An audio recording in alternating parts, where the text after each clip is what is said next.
Hello, fellow working class comrades, and welcome to another edition of Ralphie the Revolutionary. I'm your host, Ralphie the Revolutionary, and today is my Christmas special. And I want to talk about why Christmas is really a socialist holiday when you really think about it. I know some of you guys probably going to get all pedantic. Some of you guys probably on your little keyboards right now. In the chat, in the comments, talking about, well, no, Christmas is actually a celebration of the birth of Jesus Christ. And yes, that's the point. Jesus Christ was actually a socialist. You know, the YouTuber Second Thought, who I think is a real voice for the working class, he had a really good point about this a few months ago, talking about how Jesus was actually a socialist. It's only been since the 80s that Christianity has been so strongly associated with conservatism. At its inception, and among the first people to practice Christianity, the teachings of Jesus were interpreted and implemented in a pretty socialist way. The early church, and Christian founding figures like Basil of Caesarea and John Chrysostom, lived according to what we would now consider socialist principles.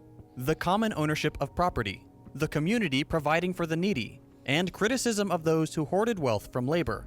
Several accounts from the time describe Christian social systems as not being founded on ruthless competition, the privatization of the means of production, nor on the veneration of greed that capitalism is characterized by today, but rather on the same values we find in leftist literature. Yeah, you see, guys, Jesus was actually a socialist. And it's not just me, it's not just Second Thought. Other working class heroes, like Hugo Chavez, who's also admired by organizations like Democratic Socialists of America. Even Hugo Chavez said that Jesus was a socialist. According to Telesur English, on this Christmas Day, we recognize Jesus Christ, the world's first socialist. Hugo Chavez said that capitalism is the way of the devil and exploitation. If you really want to look at things through the eyes of Jesus Christ, who I think was the first socialist, only socialism can create a genuine society. Yeah, so if you celebrate Christmas on the assumption that it's the celebration of the birth of Jesus Christ, you're really just celebrating the first socialist. Yeah, and speaking of Christmas, you know who else kind of reminds me of socialism? And I'm not alone on this, but I think Santa Claus is also a socialist. Yeah, just think about the story. Just think about the story of Santa Claus. Think about his little workshop, his toy factory, with all of the happy little elves who are happy and joyful, making toys for all of the girls and boys. Elves, they're happy, they're jolly at work. And why else would elves be happy other than the fact that they have democratized the workplace and that Santa Claus pays them a living wage with full benefits?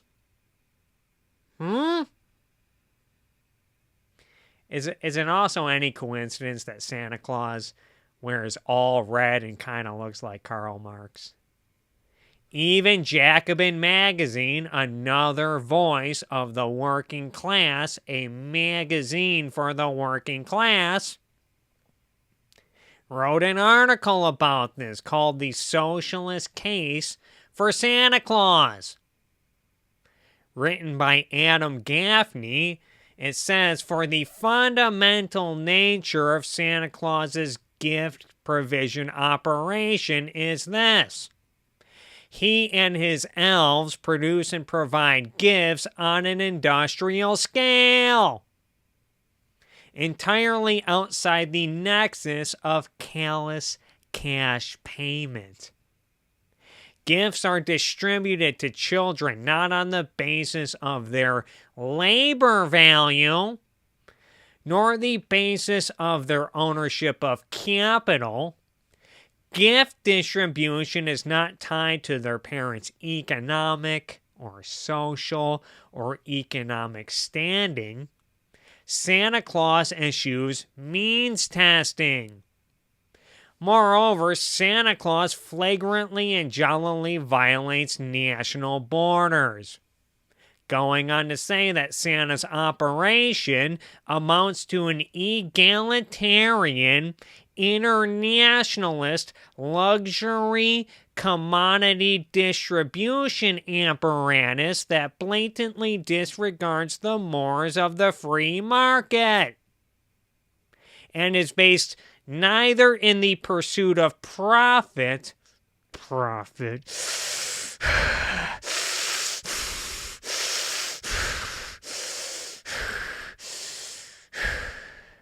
is based neither in the pursuit of profit, nor in the hierarchy of charity, nor grounded in the nation state. If you ask me, Christmas is the perfect merger between the altruism of Jesus Christ and the egalitarian working class heroics of Santa Claus. Yeah, so Christmas is actually a socialist holiday. Of course, everything about Christmas got ruined when capitalism appropriated Christmas so that a bunch of greedy corporations could brainwash everyone into buying presents for one another rather than looking to the workers' revolution for presents. You know, when I watch movies, when I watch these Christmas classics like Jingle All the Way, you know, when I watch Christmas classics like Jingle All the Way, all I see is a world where the capitalist class turns the working class against each other. Neoliberal bootlickers always go on and on about how socialism creates scarcity. Well, how do you explain how under capitalism there were not enough Turbo Man dolls? And the fact is that it's actually the capitalist class that creates scarcity. Yeah, especially during the holidays. The capitalist class creates scarcity so that the working class fights each other rather than organizing to overthrow all existing social conditions. And that's not good.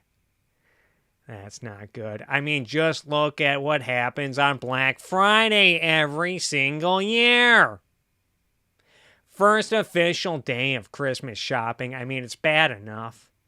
It's bad enough that capitalism took Thanksgiving from the working class with Black Friday by making retail workers end their day off early so that they can go to work at places like Nordstrom and Best Buy and JCPenney at 3 a.m. That's bad enough, but then you have other members of the working class fighting each other over discount televisions and discount video games and discount blue jeans and discount laptops and discount necklaces, all while corporate executives and their shareholders laugh to the bank. Because the capitalist class knows that if these people stopped fighting each other over discount flat screens and Turbo Man dolls and organized a revolution, that there would be plenty of Turbo Man dolls for every family. And the capitalist class doesn't want that. No. Corporations, they like to manufacture consent when they sponsor all of these feel-good Christmas movies. Everyone talks about Hallmark. Hallmark's the the classic example, but let's face it.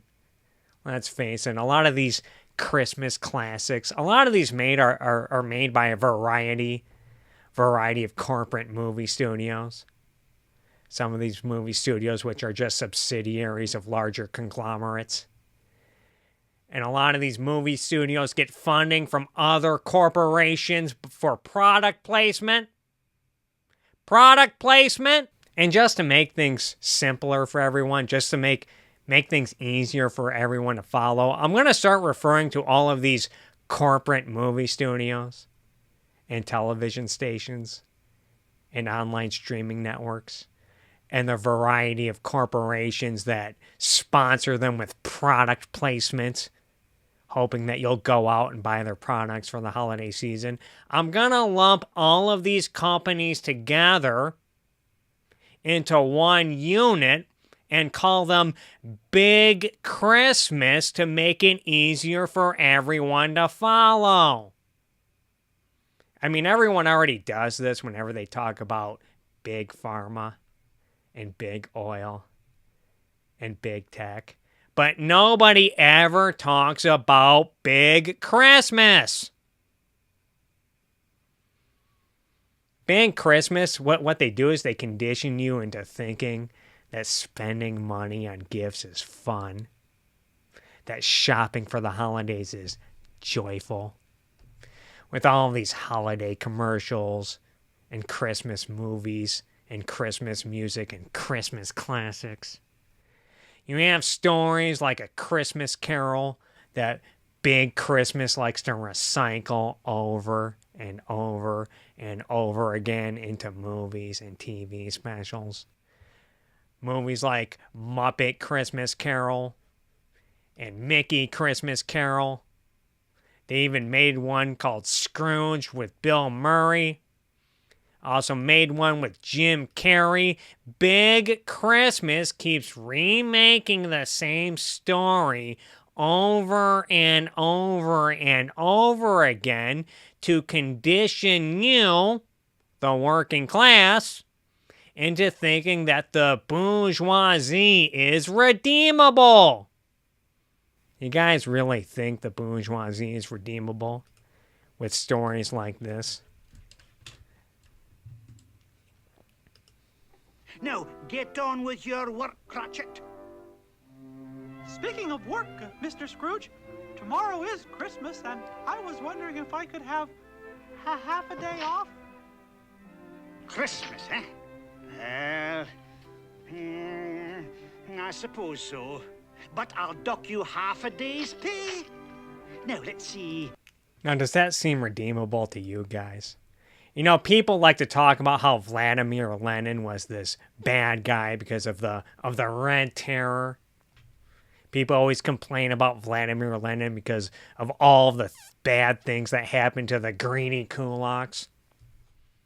But I guess Scrooge oppressing his workers is acceptable because Scrooge decides to be a little generous at the end of the story.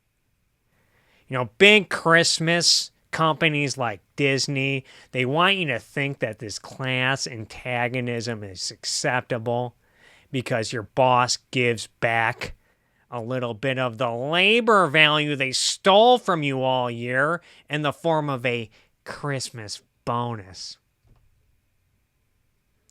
Big Christmas wants you to think that wealth inequality is just fine, so long as the wealthy gives a little bit of their money to charity every December. Well, whoop-de-doo, Scooby-Doo. And then Big Christmas, they make movies like Home Alone.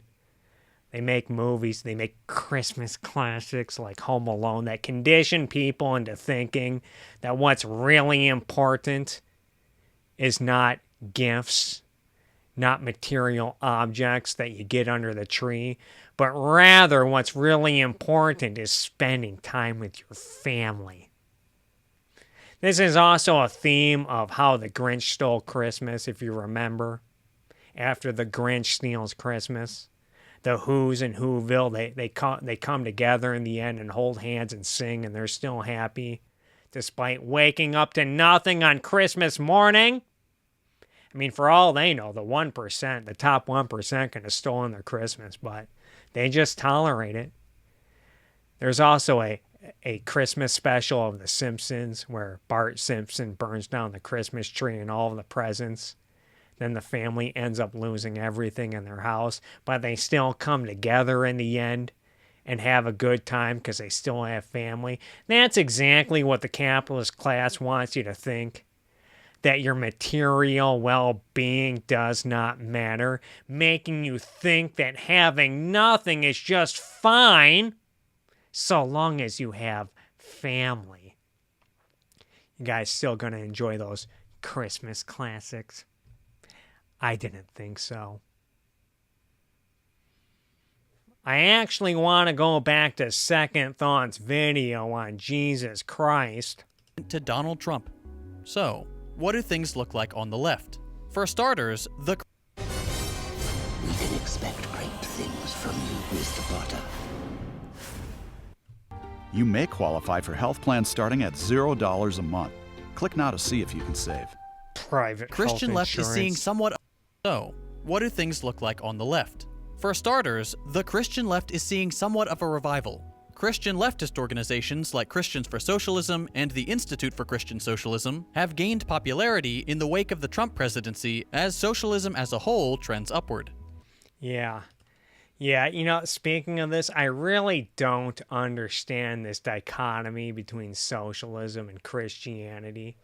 Even Pope Francis has been a harsh critic of capitalism and wealth inequality.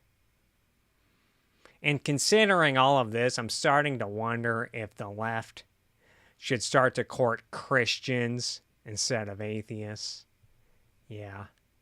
Especially if atheists like Sam Harris are just gonna become a bunch of neoliberal bootlickers, focusing all of their energy and effort on the separation of church and state.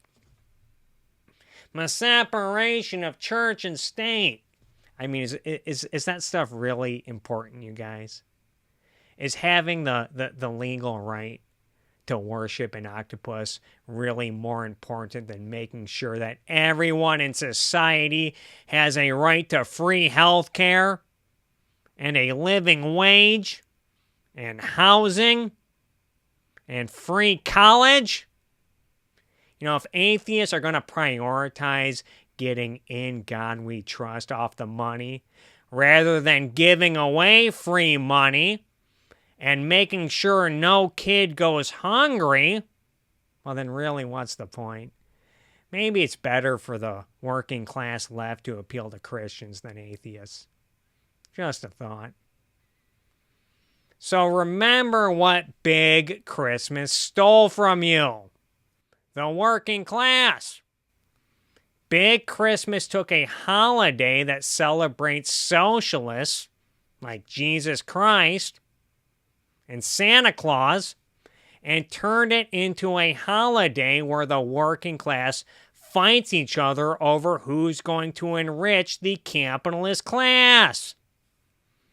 Big Christmas brainwashed everyone into thinking that it's joyful to make companies like Disney and Hallmark and Nintendo and Zales and Mattel and Lego and Apple and Toyota and Coca-Cola and Hasbro and many more companies. Big Christmas brainwashed the working class into thinking that it's joyful into making all of these companies more profitable. Profitable.